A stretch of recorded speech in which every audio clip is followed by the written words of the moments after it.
I just need you to slate into this camera. Sure, absolutely. But once they're ready. So, okay. Cameras are rolling? Cool, so you can slate in The that locket? camera. Herb Stratford, KVOA, NBC. Oh, all good? Yeah, you're good. Herb Stratford, KVOA, NBC Tucson, and KMSB Fox Tucson.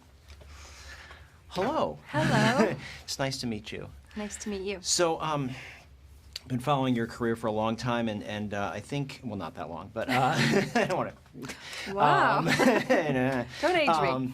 Not a good way to start. So, you know, I think what you brought to this role that one of the things that really struck me was almost like this.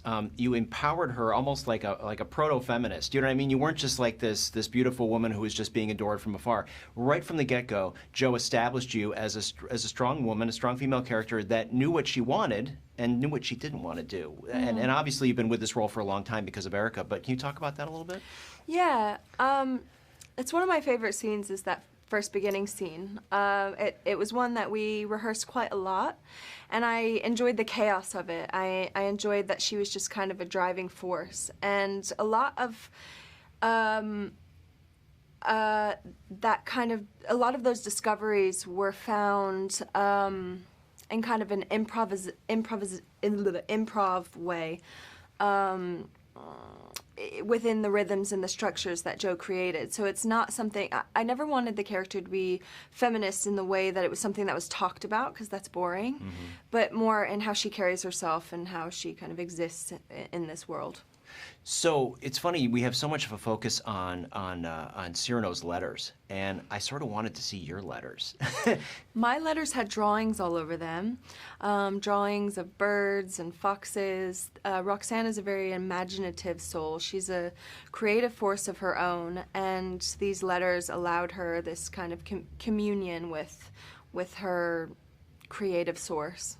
And so was that something that was talked about, like what those would look like, or is that just something that you brought to the role? Yeah, it's something that I was interested in, and it was something that Sarah Greenwood, the set designer, the production designer, and I had conversations about. And she also painted drawings on the walls, and it's part of the lyrics and some of the songs. Your letters to me are like drawings from above.